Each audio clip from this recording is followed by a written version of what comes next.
ಇನ್ನು ರಾಜ್ಯದ ಬಹುತೇಕ ಜಲಾಶಯಗಳು ಭರ್ತಿಯಾಗಿವೆ. ಮಳೆ ಆರ್ಭಟಕ್ಕೆ ನಿತ್ಯ ನೀರು ಹರಿದು ಬರ್ತಾ ಇದ್ದು ಡ್ಯಾಂನಿಂದ ನೀರು ರಿಲೀಸ್ ಮಾಡಲಾಗ್ತಿದೆ. ಗೇಟ್ಗಳ ಮೂಲಕ ನೀರು ಹರಿತಿರುವಂತಹ ದೃಶ್ಯ ರಮಣೀಯವಾಗಿದೆ. ಜಲಪಾತಗಳು ಕೂಡ ಹಾಲ್ಮರಿಯಂತೆ ಧುಮ್ಮಿಕ್ತಾ ಇವೆ. ಮನೆ ಬಗ್ಗೆ ರಿಪೋರ್ಟ್ ಇದೆ, ನೋಡೋಣ.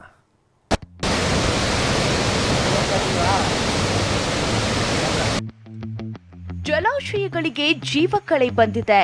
ಜಲಪಾತಗಳು ಹಾಲ್ನುರಿಯಂತೆ ಧುಮ್ಮಿಕ್ಕುತ್ತಿವೆ. ಹಸಿರನ್ನೇ ಹೊದ್ದ ಪ್ರಕೃತಿ ಮಡಿಲಲ್ಲಿ ಜಲಸೊಬಗು ಕಣ್ಮನ ಸೆಳೆಯುತ್ತಿದೆ.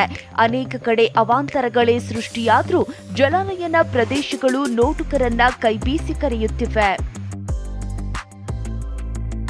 ಹೇಮಾವತಿ ಡ್ಯಾಂ ಭರ್ತಿಗೆ ಇನ್ನೂ 4 ಅಡಿ ಬಾಕಿ.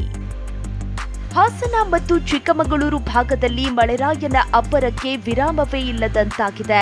ಇದೇ ಕಾರಣಕ್ಕೆ ಕಳೆದ 48 ಗಂಟೆಗಳ ಅವಧಿಯಲ್ಲಿ ಹೇಮಾವತಿ ಜಲಾಶಯಕ್ಕೆ 6 ಟಿಎಂಸಿ ನೀರು ಹರಿದು ಬಂದಿದೆ. ಇನ್ನೇನು 4 ಅಡಿ ನೀರು ಬಂದ್ರೆ ಹೇಮಾವತಿ ಡ್ಯಾಂ ಭರ್ತಿಯಾಗಲಿದೆ.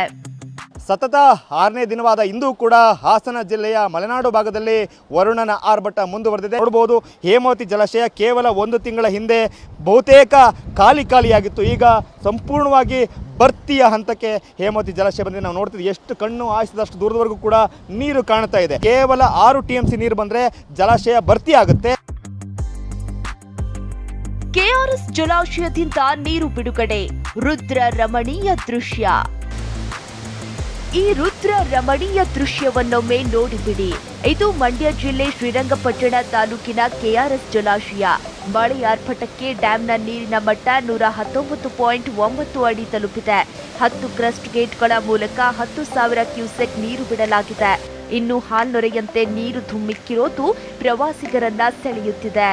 ಮಂಡ್ಯ ಜಿಲ್ಲೆಯ ರೈತರ ಜೀವನಾಡಿ ಕನ್ನಂಬಾಡಿ ಕಟ್ಟೆ ಕೂಡ ಭರ್ತಿಯ ಸನಿಹಕ್ಕೆ ಬಂದಿರುವಂಥದ್ದು. ಹೀಗಾಗಿ ಜಲಾಶಯದಿಂದ ಕಾವೇರಿ ನದಿಗೂ ಕೂಡ ನೀರನ್ನ ಹರಿಬಿಡಲಾಗಿದೆ. ಹಾರಂಗಿ ಆಗಿರ್ಬೋದು ಮತ್ತೆ ಹೇಮಾವತಿ ಜಲಾಶಯದಿಂದಲೂ ಕೂಡ ನೀರನ್ನ ಹೆಚ್ಚಿನ ಪ್ರಮಾಣದಲ್ಲಿ ಹೊರಬಿಟ್ಟಿದ್ದಾರೆ. ಹೀಗಾಗಿ ಈ ಒಂದು ಜಲಾಶಯ ಈಗಾಗಲೇ 120 ಅಡಿ ಸನಿಹಕ್ಕೆ ಬಂದಿದೆ. ಕೇವಲ 4 ಅಡಿ ಮಾತ್ರ ಬರ್ತಿರುವಂಥದ್ದು. ಇನ್ನು ಕಾವೇರಿ ನದಿಗೆ ಕೆಆರ್ಎಸ್ ಜಲಾಶಯದ ನೀರು ಬಿಟ್ಟಿದ್ದು ರಂಗನತಿಟ್ಟು ಪಕ್ಷಿಧಾಮದ ದೋಣಿ ವಿಹಾರ ಬಂದ್ ಮಾಡಲಾಗಿದೆ. ರಂಗನತಿಟ್ಟು ವೀಕ್ಷಣೆಗೆ ಮಾತ್ರ ಪ್ರವಾಸಿಗರಿಗೆ ಅವಕಾಶ ಕಲ್ಪಿಸಲಾಗಿದೆ.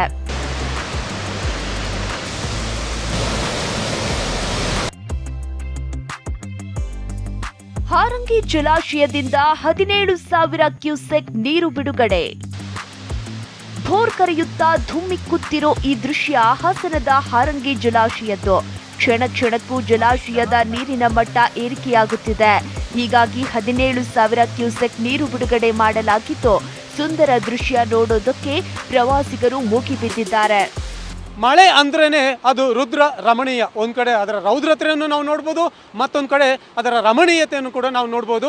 ಅಂತಹ ಒಂದು ರುದ್ರ ರಮಣೀಯ ಸನ್ನಿವೇಶವನ್ನು ನಾನು ನಿಮಗೆ ತೋರಿಸ್ತೇನೆ. ಇದು ಕುಶಾಲನಗರ ತಾಲೂಕಿನ ಹಾರಂಗಿ ಜಲಾಶಯ. ಕೃತಕ ಜಲಪಾತವಾಗಿ ಧುಮ್ಮಿಕ್ಕಿರುವ ಈ ನೀರಿನ ಸೌಂದರ್ಯವನ್ನು ನೋಡುವುದೇ ಒಂದು ಬಹಳ ಅಂದ. ಇದನ್ನು ವರ್ಣನೆ ಮಾಡಲಿಕ್ಕೆ ಪದಗಳೇ ಸಾಕಾಗಲ್ಲ. ಬೆಳಗಾವಿ ರಕ್ಕಸಕೊಪ್ಪ ಡ್ಯಾಂ ಸಂಪೂರ್ಣ ಭರ್ತಿ. ಬೆಳಗಾವಿ ನಗರಕ್ಕೆ ನೀರು ಪೂರೈಸುವ ರಕ್ಕಸಕೊಪ್ಪ ಡ್ಯಾಂ ಭರ್ತಿಯಾಗಿದೆ.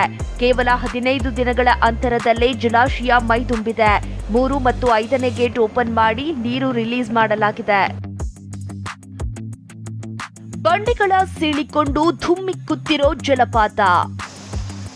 ಚಿಕ್ಕಮಗಳೂರು ಜಿಲ್ಲೆಯ ಜಲಪಾತಗಳಿಗೆ ಜೀವಕಳೆ ಬಂದಿದೆ. ತರೀಕೆರೆಯಲ್ಲಿ ಕಲ್ಲತ್ತಗಿರಿ ಜಲಪಾತವಂತೂ ಬಂಡೆ ಸೀಳಿಕೊಂಡು ಹಾಲ್ನೊರೆಯಂತೆ ಧುಮ್ಮಿಕ್ಕುತ್ತಿದೆ.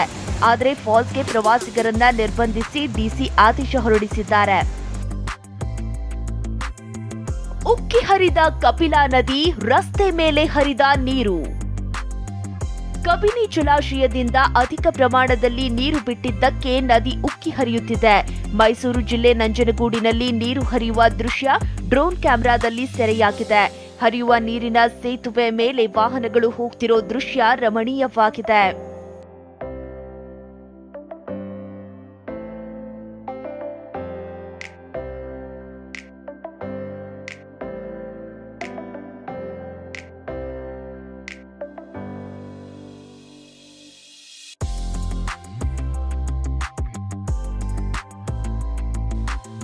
ಇಷ್ಟೇ ಅಲ್ಲ, ಮೈಸೂರು ನಗರದಲ್ಲಿ ಕೂಡ ಕಳೆದ 4 ದಿನಗಳಿಂದ ನಿರಂತರ ಮಳೆಯಾಗ್ತಿದೆ. ಚಾಮುಂಡಿ ಬೆಟ್ಟದ ಹಲವೆಡೆ ಸಣ್ಣ ಪುಟ್ಟ ಜಲಪಾತಗಳೇ ಸೃಷ್ಟಿಯಾಗಿವೆ. Bureau report, TV9.